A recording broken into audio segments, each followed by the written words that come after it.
Kisah penderitaan Sayyidina Khabbab bin Al-Arat radhiyallahu anhu. Sayyidina Khabbab bin Al-Arat radhiyallahu anhu termasuk seorang sahabat yang dipenuhi keberkahan, yang menyiapkan dirinya untuk menerima berbagai ujian. Dia adalah orang yang telah menahan penderitaan-penderitaan berat di jalan Allah Subhanahu wa Ta'ala pada masa awal Islam. Dia masuk Islam saat baru ada 5 atau 6 orang yang menerima Islam, sehingga cukup lama dia bergelut dengan penderitaan. Dia pernah dipaksa memakai baju besi, lalu dibaringkan di bawah terik matahari yang sangat panas, sehingga membanjir keringat dari sekujur tubuhnya. Begitu sering dia dibaringkan di padang pasir yang sangat panas, sampai daging punggungnya terkelupas. Sayyidina Khabbab bin Al-Arat radhiyallahu anhu adalah hamba sahaya milik seorang wanita kafir. Ketika wanita itu mengetahui dia sering menjumpai baginda Rasulullah Shallallahu Alaihi Wasallam, ia menghukum Sayyidina Khabbab radhiyallahu anhu dengan menyengatkan batang besi panas ke kepalanya. Ketika menjadi khalifah, Sayyidina Umar bin Khattab radhiyallahu anhu meminta Sayyidina Khabbab radhiyallahu anhu menceritakan kembali penderitaan yang telah dialaminya dahulu. Sayyidina Khabbab radhiyallahu anhu berkata, "Lihatlah punggungku ini." Begitu Sayyidina Umar radhiyallahu anhu melihat punggungnya, dia berseru, "Belum pernah kulihat punggung yang luka separah ini." Sayyidina Khabbab radhiyallahu anhu berkata, "Aku diseret di atas timbunan bara api yang menyala, sehingga lemak dan darah yang mengalir dari punggungku dapat memadamkan bara api itu." Setelah Islam jaya dan pintu-pintu kemenangan terbuka lebar, Sayyidina Khabbab radhiyallahu anhu menangis.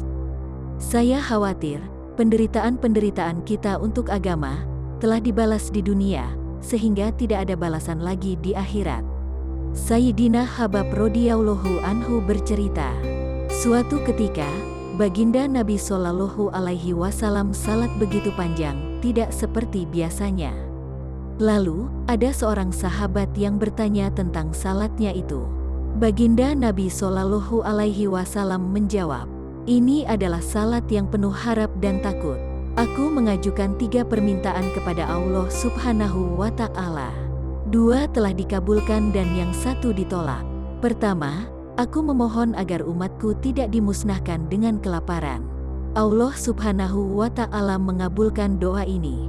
Kedua, aku meminta agar umat tidak dikuasai oleh musuh yang akan menghabisinya.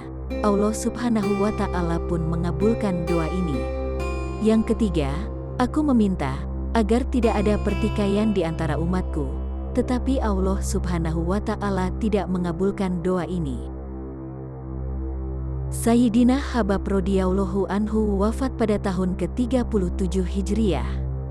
Dia sahabat yang pertama kali dimakamkan di Kufah. Setelah wafatnya, Sayyidina Ali radhiyallahu anhu pernah melewati kuburnya dan berkata, "Semoga Allah Subhanahu wa Ta'ala merahmati Khabbab." Dengan senang hati ia memeluk Islam dan dengan sukarela ia berhijrah. Dan untuk berjihad, ia menghabiskan umurnya. Serta ia telah menahan bermacam-macam penderitaan untuk agama.